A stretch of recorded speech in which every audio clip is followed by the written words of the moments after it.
Hi guys, so I just want to talk about the power of your mindset when it comes to running a business. So I'm an accountant, but I'm a business owner, and my mindset has probably been the single biggest thing that's had an impact in terms of how I run my business, how I've grown my business, and also essentially how I live my life. So the biggest challenge that I personally see with a lot of business owners, and this includes accountancy business owners, because at the end of the day, accountancy business owners are business owners. So, just because it's in your industry, we all tend to look at our own industry and think it's different, but it's not really that much different, if I'm honest. Most people have the same challenges, and mindset is one of the biggest ones. So, the first challenge I see with mindset is not being prepared to ask for help or search for help, or actually admit that you might not have all the answers. So my dad, unfortunately, is not around anymore, but he was a business owner, I guess I can call him that. He ran a building business, probably a few other things he sort of messed around with as well, but he ran a building business for a number of years.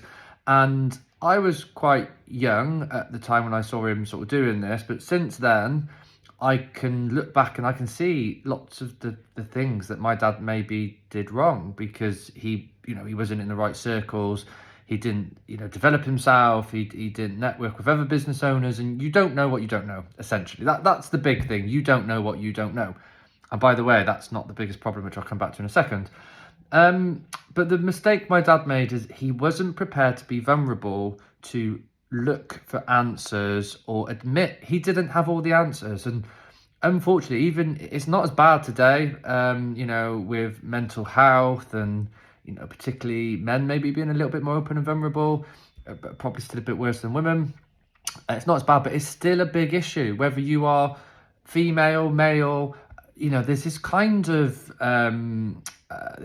armor, this kind of shield that people put on when they start a business, because they start a business and I don't know if it's just convincing themselves as well as convincing other people around them, but they build this aura of confidence and I've got all the answers, I know what I'm doing. It might be they might be scared to admit they don't have all the answers, but at the beginning that's probably quite natural. But where it becomes a big issue is when you've been in business a number of years, something's not working and you still don't ask for help. Running a business is pretty much like anything in life. Needing help in life in general, it's just balmy not to ask for someone for some help. So that's the biggest hurdle I see, is not asking for help. But I think the underlying problem to this is not actually being unprepared to ask for help. It's not having a growth mindset in the first place. So if you don't have a growth mindset yourself, you're not going to look outside to grow yourself, if that makes sense. So if I don't look at myself and say, I need to be better, I need to learn more, I need to grow, and that's before we talk about other people showing weakness. That's just ourselves. That's just looking at ourselves saying, how can I be better?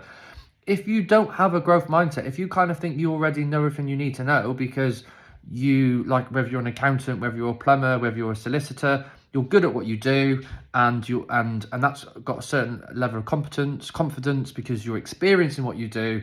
But as a business owner, it's all kind of new to you. So naturally, you don't have all the answers. So if you can't accept that you don't have all of the answers yourself, and you don't have a growth mindset, you're not going to look elsewhere. You're not going to ask for help. You're not going to look for a mentor. You're not going to look for a coach. You're not going to really be in any networking groups, any masterminds, none of that stuff. So that's the biggest problem I have. And just going back to the point I made, because we all kind of heard that expression, you don't know what you don't know, which is really true, really powerful.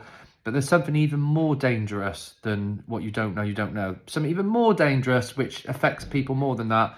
It's not what you don't know. It's what you do know, but you still don't do it. If you think of people that want to get in shape at the gym, they know they need to eat healthy. They know they need to exercise. They know they maybe need to do a bit of resistance training, a bit of weights, a bit of cardio. They know they need to drink lots of water. They know all these things, but they still don't do it. So that's actually a lot more dangerous, and that can also apply to our business, and some of the simplest things give us the biggest wins. So I would challenge you, if you're a business owner, to look at some of the most vital, important things that you do know but you don't do. A lot of accountants don't actually have a plan for their own numbers, but believe it or not. People know they should maybe set goals and have a focus for the next 3 months, but they don't necessarily do that. So there's all sorts of things. My own business, we're not perfect. We're always growing. If you think you're perfect, it's pretty much game over, because there's always growth opportunities. But sometimes there's some very basic growth opportunities. So we didn't have a proper follow-up system in place with prospects to really follow up with them, and just because people got busy lives, you can't just assume that because people don't get back to you, they're not interested. And it's so basic. It's almost one of the first things you should do, but it comes back to time, it comes back to priority, it comes back to focus. And transformed our business is a strong word, but it's made a huge impact putting that in place. And you can imagine in your own business, there's probably lots of things you do know, but you don't do. Thanks, guys. Cheers.